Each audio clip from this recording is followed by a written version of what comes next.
Hello दोस्तों, मैं advocate विकास मीणा और आज की वीडियो में आपका स्वागत है। आप हमारे चैनल पर फर्स्ट बार विजिट कर रहे हैं तो वीडियो को लाइक कीजिए और चैनल को सब्सक्राइब कीजिए। आज की वीडियो में बात करेंगे कि आप कहीं भी जाते हैं, आपको बिना मतलब स्टेशन बुला लिया जाता है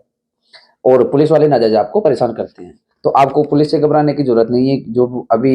हाल ही में नया कानून आया है, भारतीय न्याय संहिता, तो उसके अंतर्गत अगर आपको कोई पुलिस वाला परेशान कर रहा हो या आपको बेवजह थाने बुला रहा हो, आपके साथ गाली-गलौज कर रहा हो या आपको किसी भी प्रकार से वह हरासमेंट कर रहा हो, तो आप उसकी शिकायतें कर सकते हैं और उनके खिलाफ कार्रवाई करवा सकते हैं। और अगर आप ऐसा करते हैं, आप किसी पुलिस वाले की अगर शिकायत करते हैं, तो उस पुलिस वाले के खिलाफ 90 दिन में कार्रवाई हो जाएगी और आपको किसी भी प्रकार से पुलिस से डरने की ज़रूरत नहीं है। अगर आप चाहे तो पुलिस वालों के खिलाफ कार्रवाई भी कर सकते हैं और अगर आप ये सोचकर बैठ जाएँगे कि नहीं, पुलिस वालों के खिलाफ क्या कार्रवाई की जाए, तो दोस्तों अपराध करना भी एक अपराध ही है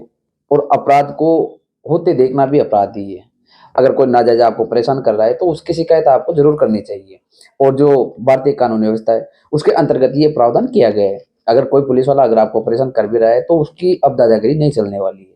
आप उस पुलिस वाले के खिलाफ आप कार्रवाई कर सकते हैं। तो आज की वीडियो में बात करेंगे जो भारतीय न्याय संहिता है, उसके अंतर्गत वो कौन-कौन सी धाराएँ हैं, जिनके अंतर्गत आप पुलिस वाले के ऊपर कार्रवाई कर सकते हैं। क्योंकि आपके जब तक शिकायत नहीं करने से कोई पुलिस वाले के खिलाफ कार्रवाई तो होगी नहीं।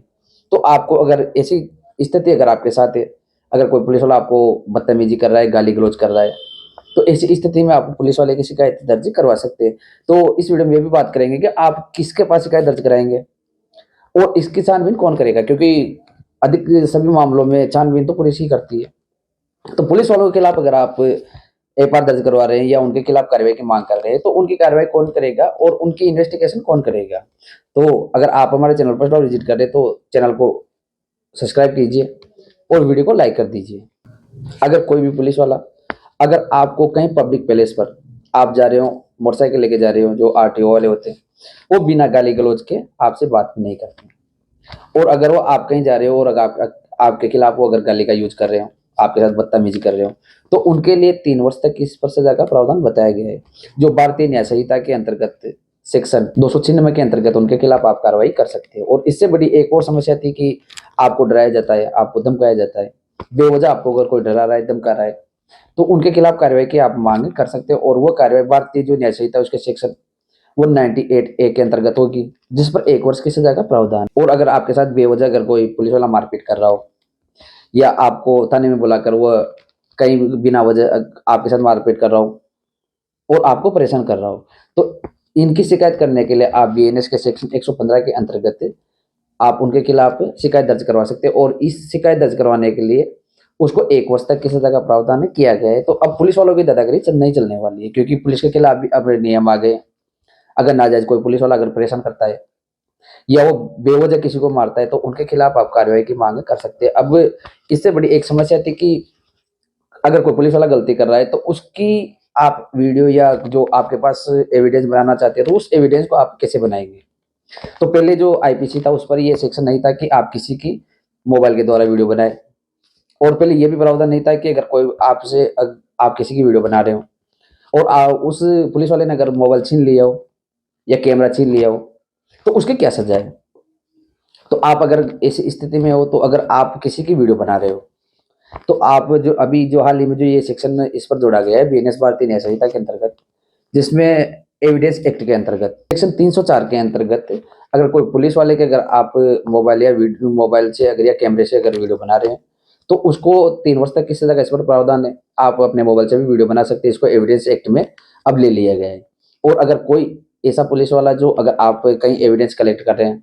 अगर आप उसकी वीडियो बना रहे हैं और वो अगर आपके मोबाइल को छीन लेता है, क्योंकि ये अब सबसे बड़ी समस्या है। पहले भी अगर कोई वीडियो बनाता था, तो कोई भी पुलिस वाला आके और उस मोबाइल को छीन लेता है। और अगर अब ऐसा कोई भी पुलिस वाला आप अगर एविडेंस कलेक्ट कर रहे हैं या वीडियो बना रहे हैं, फ़ोटो ले रहे हैं और अगर ऐसी स्थिति में कोई पुलिस वाला आकर आपसे अगर मोबाइल को छीन लेता है, तो उसके ऊपर 7 वर्ष तक की सज़ा का प्रावधान बना दिया गया है, क्योंकि वो एविडेंस को गायब करने की कोशिश कर रहा है और वो एविडेंस को मिटा रहा है। तो ऐसी स्थिति में उसको 7 वर्ष तक की सज़ा का प्रावधान। तो कोई पुलिस वाला अगर आपके मोबाइल को छीन कर उससे अगर वो अपने एविडेंस को अगर मिटा रहा है, तो इस स्थिति में भारतीय न्याय संहिता के बीएनएस के सेक्शन 238 के अंतर्गत उसके ऊपर कार्रवाई की जाएगी और ये कार्रवाई के अंतर्गत उसको 7 वर्ष तक की सजा का प्रावधान किया गया है, क्योंकि एविडेंस को मिटाना भी एक अपराध माना गया है और इसको अब भारतीय न्याय संहिता के अंतर्गत इसको जोड़ लिया गया है। और इससे बड़ी एक और समस्या थी, जैसे आपको थाने में बुलाया जाता है और थाने में बुलाकर अगर आपने कोई अपराध भी नहीं किया है, फिर भी पुलिस वाले और थाने वाले मिलकर आपसे काले कागज पर साइन करवा लेते थे और कहीं भी कोई सा भी इल्जाम आपके ऊपर लगा दिया जाता था, क्योंकि वो ये देखने को मिलता था पहले। और अगर अब ऐसा अगर कोई भी पुलिस वाला करते हुए पाया जाता है और अगर आपके खिलाफ भी अगर कोई किसी पुलिस वाले ने ऐसा किया है, तो आप उसके खिलाफ भी कार्रवाई कर सकते हैं। और जैसे मान लो आपको थाने में बुलाए, किसी अन्य कारण से आपको थाने में बुला लिया गया और थाने में जाने के बाद आपको पकड़ करके इस कागज में साइन करो, तो अगर ऐसा पुलिस वाला अगर आपको बेवजह अगर कोई साइन करवाता है, तो उसके खिलाफ भी आप कार्रवाई कर सकते हैं, क्योंकि अब खाली कागज पर साइन करवाने का अधिकार पुलिस को नहीं है। अगर किसी भी प्रकार से अगर वो साइन करवाएंगे, तो उस पर लिखने के बाद ही आपको साइन करवाएंगे, क्योंकि साइन करवाने के बाद न जाने वो कौन सी धारा और कौन से अपराध आपके ऊपर थोप देंगे। तो ये स्थिति को देखते हुए भी भारतीय न्याय संहिता के अंतर्गत प्रावधान किया गया है कि अब खाली कागज पर साइन नहीं करवाई जाएगी, क्योंकि अगर कोई भी पुलिस वाला अगर साइन खाली कागज पर अगर साइन करवाता है, तो उसके लिए बीएनएस के सेक्शन 120 के अंतर्गत कार्रवाई की जाएगी। और अगर ऐसा कोई पुलिस वाला करता हुआ पाया जाता है, तो उसको 7 वर्ष से लेकर 10 साल तक की सजा का इस पर प्रावधान किया गया है। और एक सबसे बड़ी और समस्या थी, जो हर जगह देखने को मिलती थी, कहीं भी पुलिस और कोई किसी भी मामले में, जैसे मान लो कोई दहेज का मैटर हो, कोई या कोई मेंटेनेंस का मैटर हो, तो कोई भी महिला जाकर किसी के खिलाफ रिपोर्ट दर्ज करवा देती है, अपने पति के साथ साथ अपने घर वालों के, उनके ससुराल वालों के खिलाफ भी वो रिपोर्ट दर्ज करवा देती थी। तो पुलिस वाला क्या करता है, डायरेक्ट फोन करता और उनको थाने में बुला लेता, और थाने में बुलाने के बाद पुलिस वालों की कार्रवाई आप समझते हैं, डराएंगे, धमकाएंगे। तो अब आपको पुलिस स्टेशन में बुलाने से पहले भी आपको नोटिस दिया जाएगा, क्योंकि पहले सीआरपीसी के अंतर्गत आपको नोटिस दिया जाता था, और अब ये नोटिस दिया जाएगा बीएनएसएस के अंतर्गत, भारतीय नागरिक सुरक्षा संहिता के अंतर्गत आपको नोटिस दिया जाएगा, और आपको नोटिस प्राप्त होने के बाद ही आपको पुलिस स्टेशन में बुलाया जाएगा। अब इस पर यह भी प्रावधान कर दिया गया है कि आपको किसी भी माध्यम से वो नोटिस को प्रेषित कर सकते हैं, आपको वो हैंड ओवर भी कर सकते हैं, आपको डाक के माध्यम से भी आपको नोटिस को आपको घर पहुंचा सकते हैं, और आपको सोशल मीडिया जैसे व्हाट्सएप के माध्यम से भी आपके पास नोटिस को भेज सकते हैं। और अगर वो नोटिस भेजते हैं, तो आपको पुलिस थाने में जाने की जरूरत है। अगर ऐसा नोटिस अगर आपको प्राप्त होता है, तो या तो आप डायरेक्ट किसी एडवोकेट से सलाह लें, या डायरेक्ट आपको पुलिस स्टेशन में उपस्थित होना है, क्योंकि अगर नोटिस आएगा, इसका मतलब आपके ऊपर कार्रवाई चालू कर दी गई है। और अगर आपको ऐसा नोटिस अगर कोई नहीं आता है, तो आपको पुलिस स्टेशन में जाने की जरूरत ही नहीं है, क्योंकि इसको अनिवार्य कर दिया गया है कि आपको पुलिस स्टेशन में बुलाने से पहले आपको नोटिस देना अनिवार्य किया गया। और ये नोटिस जो भारतीय नागरिक सुरक्षा संहिता है उसके अंतर्गत इसको बुलाने के लिए, आपको स्टेशन बुलाने के लिए बीएनएसएस की